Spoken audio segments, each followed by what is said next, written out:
todos os homens crescem. Ele próprio não era a luz, mas veio como testemunha da luz. Estava chegando ao mundo a verdadeira luz, que ilumina todos os homens.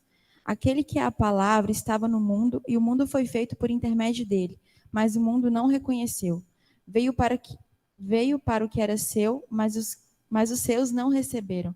Contudo, aos que receberam, aos que creram em seu nome, deu-lhes o direito de se tornarem filhos de Deus, aos quais não nasceram por descendência natural, nem pela vontade da carne, nem pela vontade de algum homem, mas nasceram de Deus. Aquele que é a palavra tornou-se carne e viveu entre nós. Vimos a sua glória, glória como do unigênito vindo do Pai, cheio de graça e de verdade. João dá testemunho dele. Ele exclama: Este é aquele de quem eu falei. Aquele que vem depois de mim é superior a mim, porque já existia antes de mim. Todos recebemos da sua plenitude graça sobre graça, pois a lei foi dada por intermédio de Moisés. A graça e a verdade vieram por intermédio de Jesus Cristo. Ninguém jamais viu a Deus, mas o Deus unigênito que está junto ao Pai o tornou conhecido. Este foi o testemunho de João, quando os judeus de Jerusalém enviaram sacerdotes e levitas para lhe perguntarem quem ele era.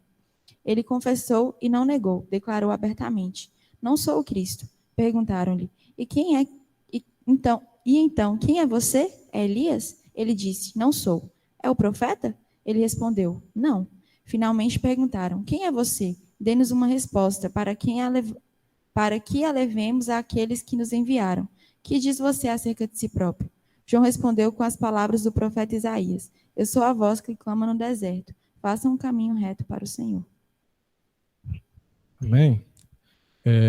Então, como forma de recapitulação, né, o que nós vimos aí? Só os tópicos das matérias, né? A gente viu o início explicando o contexto da época, né? O que a igreja estava sofrendo no momento que João escreveu esse evangelho, né? Nós falamos sobre a criação, nós falamos sobre a Trindade, nós falamos sobre graça, nós falamos sobre propósito, nós falamos sobre... Vocês lembram mais alguma coisa que nós falamos assim, em termos amplos, né? Quais os temas abordados, todas essas 5 aulas anteriores? Mais alguma coisa que vocês lembram? Eu lembro que a gente ficou, né, gente, pingando ali aquela ideia. Por que João Batista não se identificou como Elias, sendo que ele era aquele que viria no espírito de Elias profetizado, conforme o anjo falou? A gente não teve essa dúvida na aula passada? Eu dei uma olhada nesse tema, né? E também as pessoas, claro que ninguém consegue cravar, mas eu gostei muito de uma explicação que diz que a voz que clama no deserto era uma passagem tão conhecida e ela estava mais alinhada com o ministério de João. Então, qual que era a pregação de João? Arrependei-vos. Então, quando ele fala aquilo, ele tá aproveitando aquele momento para pregar a palavra, aquilo que estava dentro, a mensagem que Deus colocou no coração dele, né? Então, claro, ele também não mentiu, porque ele de fato não era o Elias de verdade, mas ele era sim aquele Elias profetizado, porque ele veio no mesmo espírito de Elias, conforme estava escrito em Lucas, né? Quando o anjo chega em Zacarias e fala com o pai, que é o pai de João Batista, né? O seu filho vai nascer, e ele recita a profecia de Malaquias, que fala que Elias voltaria. Amém? Mas o João Batista, quando pergunta para ele se ele é o Elias, ele fala: não sou Elias. E realmente ele não era o Elias mesmo, né? Aquela pessoa. Mas ele era o cumprimento de Malaquias, a última profecia do Antigo Testamento, mas ele quis usar esse porque era alinhado com a mensagem, né? Preparai o caminho do Senhor, arrependei-vos, que é a mensagem mais forte, é o que João Batista pregava, né, nos anos que se passavam. Então, João Batista, gente, eu não sei se vocês sabem, mas ele veio, provavelmente, o ministério dele começou 4 anos antes do ministério de Jesus. Então, ele começou no ano 26 e com essa mensagem. E aí foi tomando corpo, até Jesus chegar no ano 30, que é onde ele inicia o ministério dele. Então, já tinha muita gente. Ele estava preparando os discípulos que iam receber a mensagem de Jesus. Tanto é que muitos discípulos de João, glória a Deus, uma criança entrando na igreja. Ah, e aí, Cauã? Todo mundo batendo palma? Aê! Viva Cauã! A Mariana também! Glória a Deus! Tô falando porque eu fiquei feliz, viu, gente? As crianças chegando. E... Então, é isso, né? Então, vocês entenderam um motivo, né, dele ter usado essa explicação. Então, deu um impacto muito maior, porque ele já se revela entregando a sua mensagem, porque aquela mensagem já era muito clara para os judeus. Aquela passagem já era muito forte no coração deles, da expectativa do Messias. Vamos falar mais um pouquinho com isso também mais na frente, mas já vamos seguindo.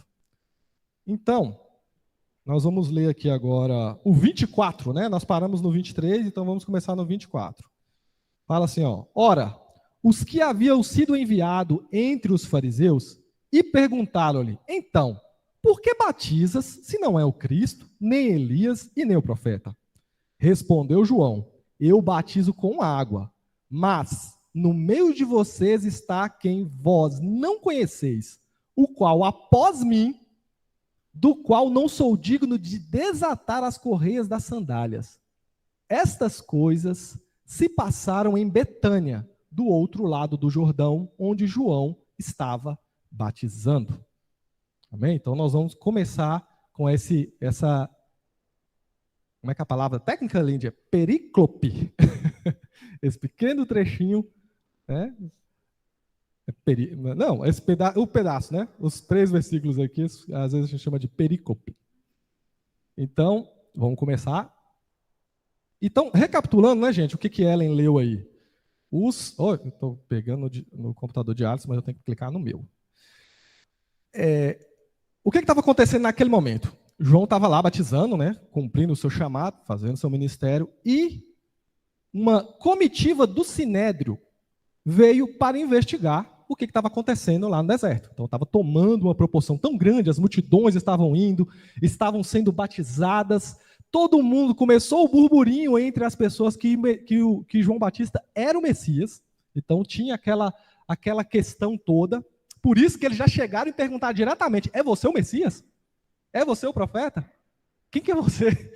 Porque eles tinham que fazer essa investigação. Então, ele estava lá, então chegou essa comitiva, e aí começa essa passagem que a gente falou. Então, eles começam a perguntar, a indagar quem é João Batista, e quando João Batista fala que ele não era o Cristo, né, e nem o profeta, e nem Elias, eles fazem uma interrogação, né? Então, por que eles foram lá? Porque estava atraindo muita gente, estava tomando um corpo muito grande o movimento de João Batista, e conforme Deuteronômio 18, 20 a 22, fazia parte da lei essa investigação dos profetas e das profecias.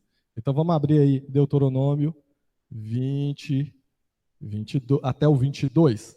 Então, os fariseus, esse sinédrio, né, gente, era como se fosse a nata dos líderes religiosos, dos judeus. Então, eles tinham até poder de lei, para tentar seguir, claro que eles estavam sujeitos à lei romana, mas eles tinham uma liberdade de aplicar também a lei de Israel, né, dentro de Israel, para os judeus. Então, o Sinédrio manda isso aqui. Deuteronômio 18. Quem vai ler para mim? Então, fala assim, ó, eu vou ler para a gente ganhar tempo. Então, porém o profeta que presumir falar uma palavra em meu nome, que eu não lhe mandei falar, ou que falar em nome de outros deuses, esse profeta será morto. Então, ele estava lá para investigar, para ver se não tinha que mandar matar João Batista. Se disseres no teu coração que conhecerei a palavra do Senhor, que não falou, sabe que quando esse profeta falar em meu nome e a palavra não se cumprir, nem suceder como profetizou, esta é palavra que o Senhor não disse. Com soberba a falou tal profeta, não tenha temor dele. Então, isso fazia parte da lei, né? Os líderes teriam que realmente ir lá investigar toda a situação de alguém que que poderia ser o Messias ou algum profeta que falava em nome de Deus, porque eles tinham que entender isso para tomar uma atitude com relação a João Batista. Amém? Então, é esse o contexto que tudo começa a acontecer. E lhe perguntaram, né? Então, por que batizais, se não é o Cristo, e nem Elias, e nem o profeta? Então, gente, se você existe as passagens messiânicas lá em Ezequiel. Então, vamos para Ezequiel 36, 25. Vocês são bons de Bíblia, assim, vocês vão ter que correr hoje. Ezequiel 36, 25. Vou dar um tempinho para vocês encontrarem.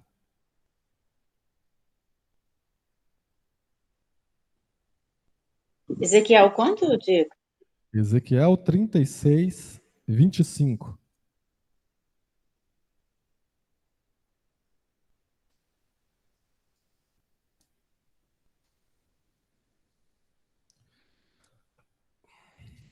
O computador de Alisson aqui está no sol, não pode não.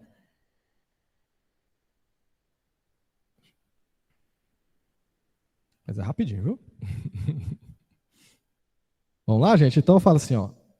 Então aspergirei água pura sobre vós, e ficareis purificados, e todas as vossas imundícias e de todos os vossos ídolos vos purificarei. Né? E no 37, 23 vai falar, né? Nunca mais se contaminarão com seus ídolos, nem com as suas abominações, nem qualquer outras transgressões. Livrá-lo-eis de todas as suas apostasias em que pecaram, e os purificarei. Assim eles serão meu povo, e eu serei o seu Deus. Então, outra coisa que João fazia, que não era costume, era um ritual de purificação. Não era qualquer um que podia fazer aquilo. Por isso que eles perguntaram, peraí, por que você está batizando? Porque, na verdade, eles começaram a interrogar, porque era uma coisa que o Messias poderia fazer, né? E o que o profeta poderia fazer. Era uma questão assim, de muita autoridade.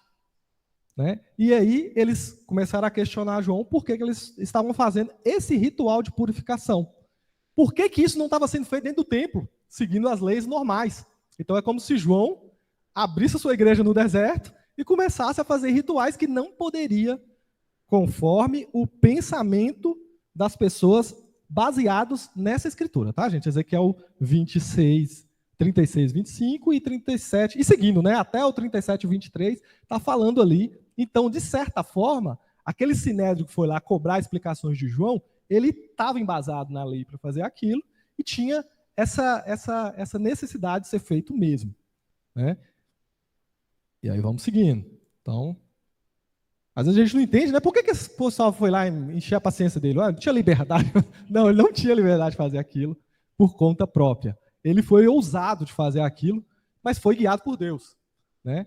E as multidões, né? O resultado daquilo ali até impediu o Sinédrio de fazer algo muito, prendê-lo de qualquer jeito, ou fazer alguma questão. Eles tinham que chegar devagar, porque eles tinham medo, né? Todos aqueles discípulos ali em volta, não podiam chegar de qualquer jeito com ele. Então eles vieram investigando e cobrando dele que ele não poderia batizar então, já que ele não era nenhum dos dois.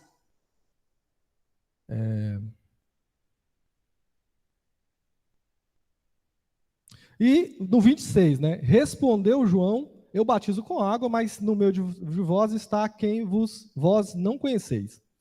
Então, vou deixar vocês lerem um pouquinho também, né? João declara o caráter simbólico do seu batismo. Então, Marcos 1,18. Quem lê aí rapidinho? Marcos 1,18. Então, a primeira coisa que João vai falar... Diego, é Marcos 1,18 mesmo? Isso. Agora? E deixando logo as suas redes, o seguiram. Amém. Versículo 26. Então vamos recapitular rapidamente, né, que a gente parou por alguns minutos. João está sendo arguído pelos investigadores do Sinédrio, né, que eram levitas e sacerdotes, porque quem ele era. E depois que ele revelou que ele não era o Cristo, né, enfaticamente, eu não sou o Cristo, eles começaram a questionar qual a autoridade que ele tinha de executar esse ritual de purificação que era o batismo, né, conforme nós vimos aí em Ezequiel 36, 25 e 37, 23, né, provam que era um ritual de purificação o batismo. E era um ritual messiânico. Né? Nessa passagem fala do Messias. Então eles imaginaram que porque ele estava batizando, ele era o Messias. Né? E se ele não fosse o Messias, então ele tinha que morrer. Porque na lei lá em Deuteronômio, que nós falamos também, Deuteronômio 18, de 20 a 22, se ele fosse entendido como um falso profeta, ele teria que ser morto. Né? Então estava nesse processo de identificação. E a gente ia ler Marcos 1,18 quando a gente parou. Quem ia ler Marcos 1,18? Ou eu leio aqui, deixa eu ver. Quem achar primeiro pode ler. Natália. Natália os Pés Ligeiros. Vamos pôr o apelido dela agora. Natália os Pés Ligeiros. É 1,18 ou 1,8? Aí, agora eu me perdi. 18 diz assim: então, eles deixaram imediatamente as redes e o seguiram. É 8 esse. 1,8.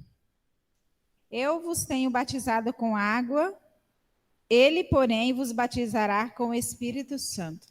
Então, João, ao ser esse arauto, né, que pregava, que vinha antes do Messias, preparando o caminho, ele fazia um símbolo do que o Messias ia fazer, né, que era batizar as pessoas com o Espírito Santo. Então, ele estava declarando no versículo 26 que aquilo ali era uma demonstração simbólica, né, trazendo as pessoas para o arrependimento, né, por esse ritual de arrependimento, mas preparando nesses 4 anos o caminho que Jesus ia trilhar. Né? Pensa no... Gente, às vezes a Bíblia é bem resumida, parece que João aparece, no outro dia Jesus aparece, e o negócio começou, não. Deus, ele cria as coisas em processos. Ele foi plantando sementes por 4 anos, para que quando Jesus chegasse, aquela mensagem foi recebida de uma forma muito mais forte, muito mais especial. Né? Deus, ele não quebra o processo. Ele segue o processo humano. Né? E que, na verdade, foi ele que estabeleceu. Né? Ele estabeleceu o processo e ele segue esse processo. E foi muito interessante para mim até entender isso, né? Que João ele trabalhou por um tempo. E tinha lugares que a pregação de João chegou, que a de Jesus foi chegar muito depois. Nós vamos ver daqui a pouco lá, Paulo chegando em Éfeso. Aí vocês têm o Espírito Santo? Aí não, nós só temos o batismo de João. Para você ver, a pregação de João andou quilômetros e quilômetros e quilômetros. Durante esses 4 anos as pessoas iam se convertendo, iam se arrependendo, iam se batizando e espalhando. Que é isso? Oh, glória! Ai, aleluia! É o computador que quer adorar agora. E vamos seguir. Então, o que mais? Vamos seguindo. O que a gente consegue fazer hoje? E outra, né? Aí eles falam aqui também, a segunda parte. Mas no meio de vocês está quem vocês não conheceis. E o que isso nos diz, gente? Estavam tão preocupados em desmascarar os falsos profetas e messias que não perceberam o verdadeiro. Jesus estava lá no meio deles. Com 12 anos, um prodígio que estava ensinando os mestres. Não conta a história de Jesus com 12 anos de idade, não sei se fala 12, mas acho que fala, né? Com 12 anos de idade, ele estava lá no templo, ele foi esquecido por José e Maria, e 3 dias depois eles tiveram que voltar para buscar, e Jesus estava no meio dos mestres ensinando. Você acha que isso ia passar batido? Jesus, ele estava ali no meio, ele teve contato com os mestres, com os fariseus, com essas pessoas que estavam indagando. Ele falou, no meio de vocês tem um lá. Jesus frequentava as sinagogas, Jesus cumpria toda a lei, fala que ele cumpriu toda a lei, então ele estava. Ele ia para as adorações, ele era uma figura, de certa forma, conhecida em Nazaré, mas conhecido também em Jerusalém, conhecido nos lugares ali, de vista pelo menos, né? Aquela pessoa que talvez não se destacou.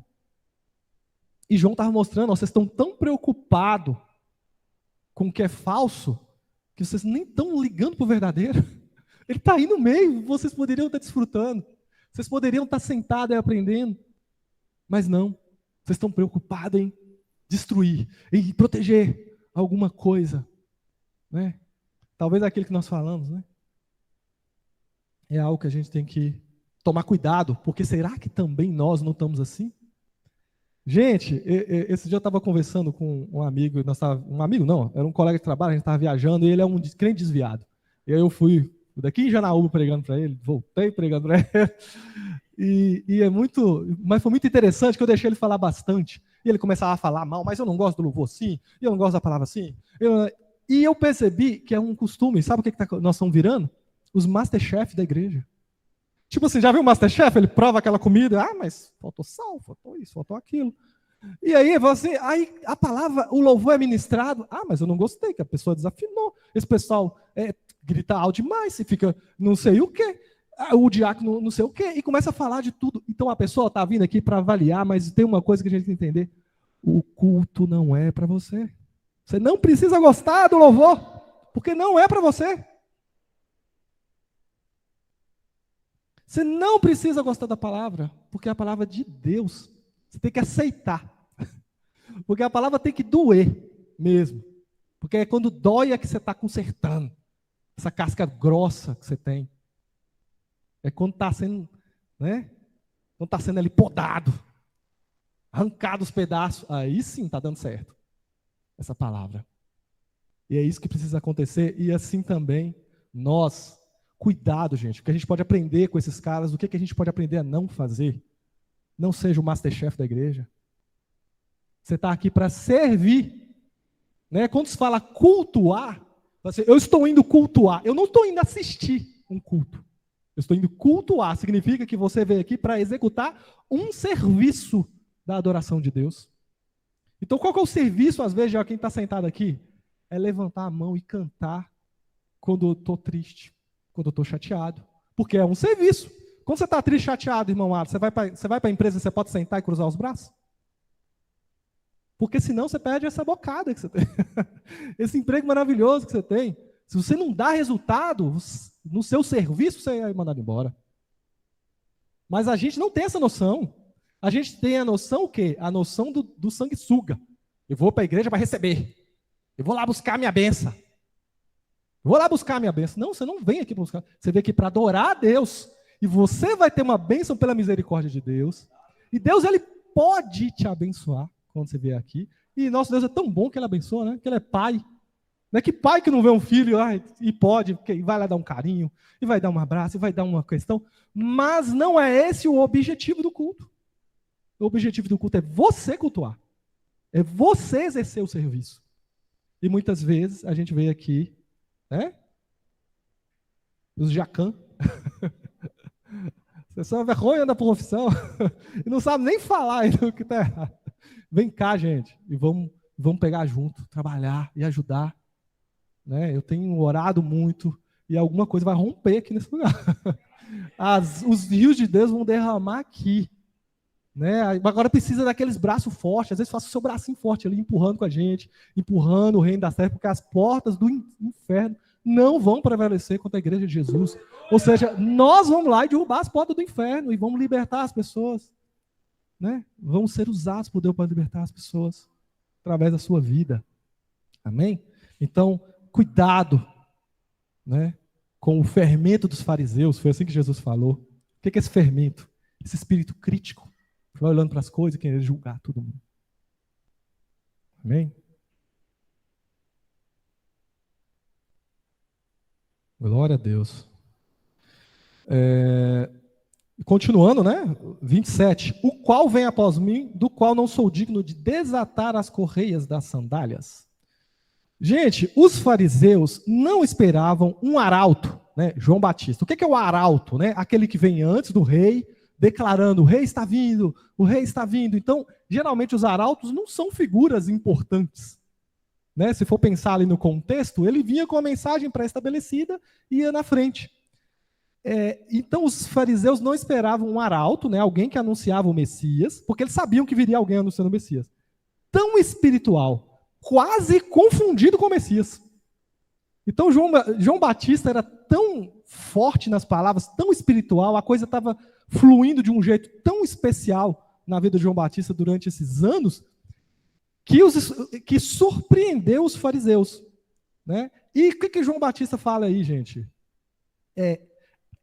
Quando ele fala, né? Vem após mim um que eu não sou digno nem de desatar as sandálias. É como se ele falasse: se vocês estão impressionados com o que está acontecendo aqui, está vindo um aí que eu não posso nem agachar e pegar no pé dele, que eu não sou digno. Porque ele é muito melhor que eu, ele é muito maior que eu, ele é muito mais importante que eu. Ele vai fazer um rebuliço nesse planeta. Vocês conseguem perceber que João ele já jogou a glória para Deus? E jogou a expectativa lá em cima com relação a Jesus. Pode esperar, ele está aí no meio de vocês, ele já está vindo. E ele vai revolucionar esse planeta. É mais ou menos isso que João está falando ali, ó, eu não sou digno, porque eles já estavam com essa... Eles não conseguiam identificar se o arauto, que é uma pessoa de pequena importância, que vai na frente anunciando que o rei está vindo, né, prepara que o rei está vindo, prepara que o rei está vindo. Já é essa potência que era o ministério de João Batista. Imagine quem vem, e o próprio João já declara que ele não é digno de tocar nos pés dele, de desamarrar as suas sandálias. Né? João declara também a sua devoção a Jesus. Tirar as sandálias era o trabalho de um escravo. Né? Por isso, gente, que lá no lava-pés, né? Os apóstolos, antes do lava-pés, se vocês perceberem algumas versões, né, nos evangelhos, vai falar que eles começaram a debater quem era o maior entre eles. Quem vai ser o maior? Mas, na verdade, o que eles estavam pensando não é quem seria... na verdade, a intenção deles em falar o maior é para tentar definir quem era o menor, para ver quem ia lavar o pé de todo mundo. Porque, na verdade, era isso, gente. O menorzinho ali tinha que lavar o pé. O menos importante no meio deles tudo era que ia lavar o pé para ele sentar-se à mesa. Porque a mesa era uma mesa baixinha, né? Não é uma mesa desse tipo.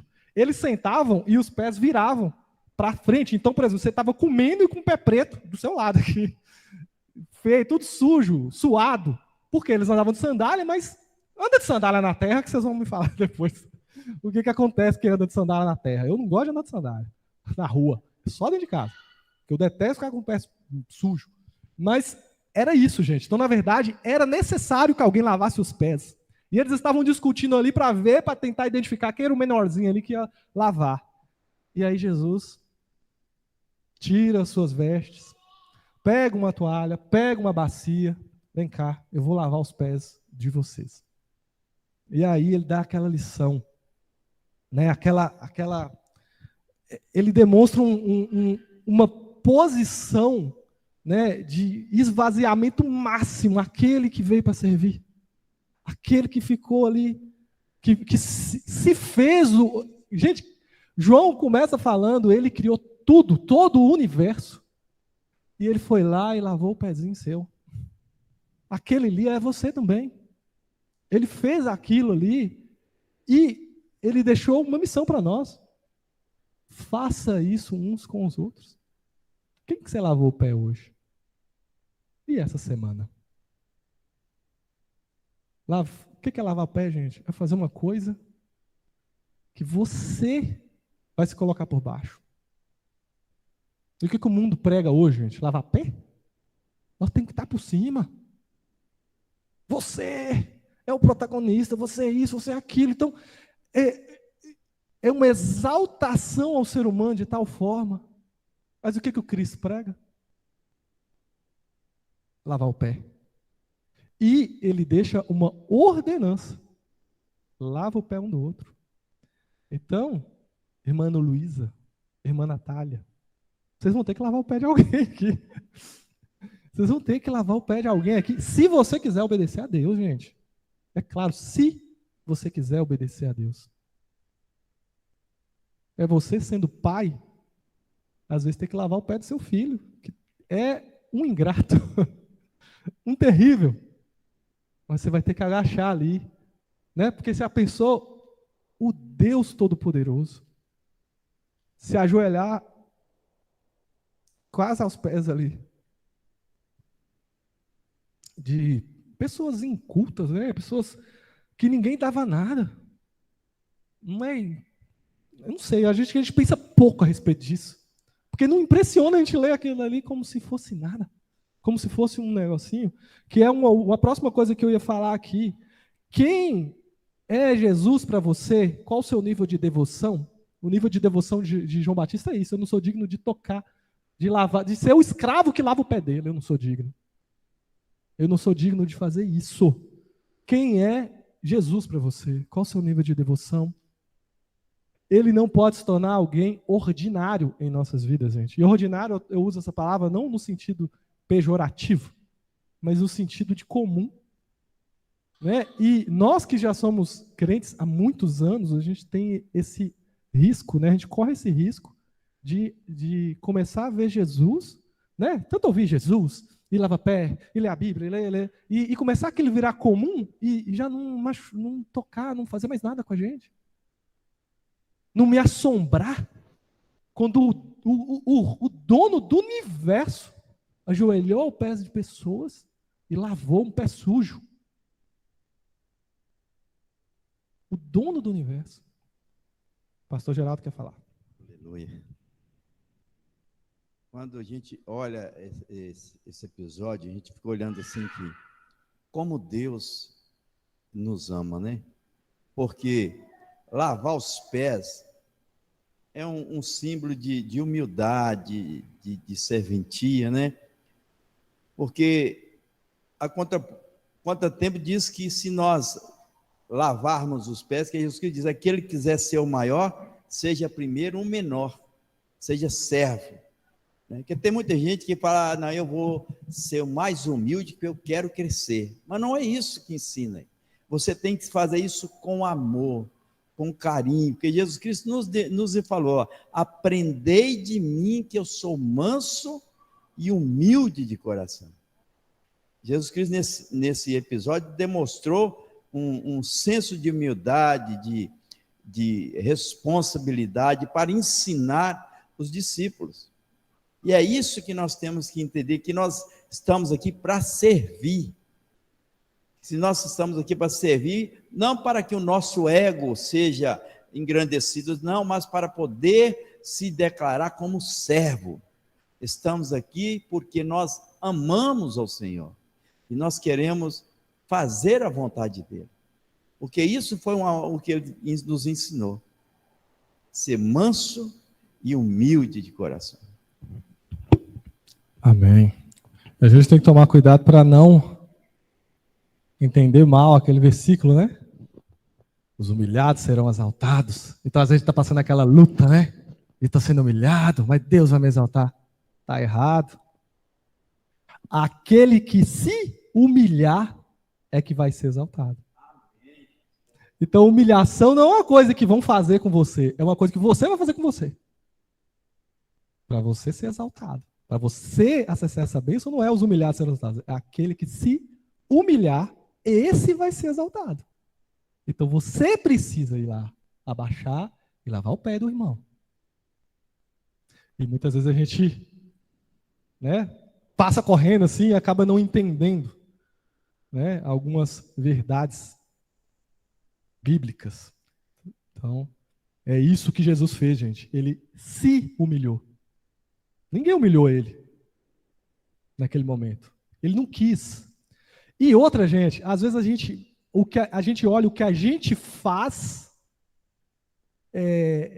começa a dizer quem a gente é. E Jesus provou que não. O fato de ele lavar o pé das pessoas, ele não deixou de ser Deus por causa disso. E às vezes a gente acha que se a gente arrumar uma cadeira, se a gente lavar um banheiro, se a gente fazer alguma coisinha aqui, não, mas eu estou me diminuindo, eu tenho um potencial disso, Deus me... E começa a colocar situações onde, se eu fizer isso, eu vou ser diminuído. Se eu aceitar alguma coisa que o meu filho fez, ou que a minha esposa fez, eu vou ficar por baixo? Cara, não é isso. Não é sobre isso. O que você faz em termos de se humilhar não diz a respeito de quem você é. Você é por isso que daqui a pouco nós vamos ver no batismo de Jesus, que vai falar, né? Esse é meu filho amado, a quem tenho prazer. Então ele sabia quem ele era o filho amado de Deus, ponto. Ele podia fazer o que fosse, por qualquer um. nada ia diminuí-lo. Mas naquela sociedade, ele veio quebrando aquele paradigma, né? Porque se alguém lavou o pé, é o menorzinho. Já pode olhar para ele, ele já é o cara menos importante.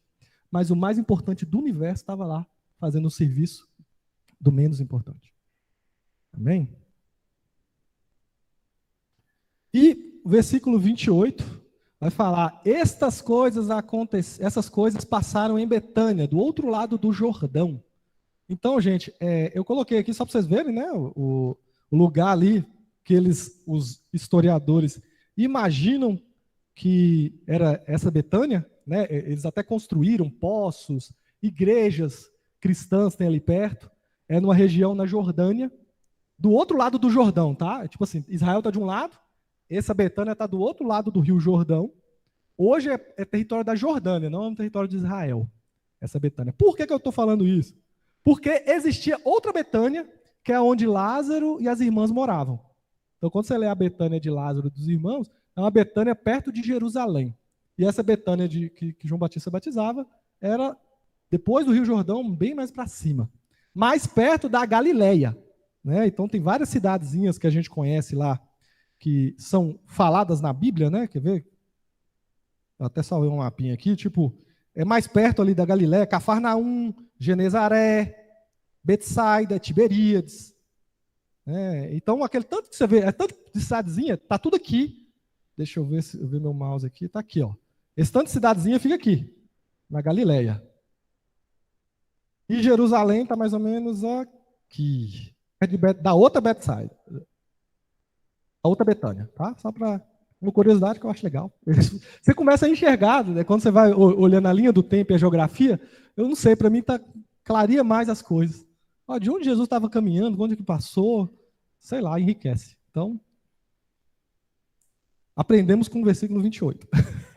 O mapa. Vamos começar o próximo assunto, nós temos 5 minutos. Que vai ser... o próximo, João Batista torna a repetir o seu testemunho e logo em seguida viria o batismo de Jesus. 5 minutos, será que dá tempo? Ah, não. Alisson sempre, nunca dá tempo para Alisson. Ele é o primeiro a bater a cabeça. Não. Amém? Então vamos orar. Vamos entregar a Deus nesse momento. Foi curto, mas foi um momento abençoado, né? E esse momento aí que nós tivemos, né, de oração, foi realmente, talvez eu não tinha percebido, mas destravou muito mais, né? Depois da nossa oração, a coisa fluiu, pelo menos dentro de mim as coisas soltaram, eu nem estava percebendo, a irmã ela perguntou,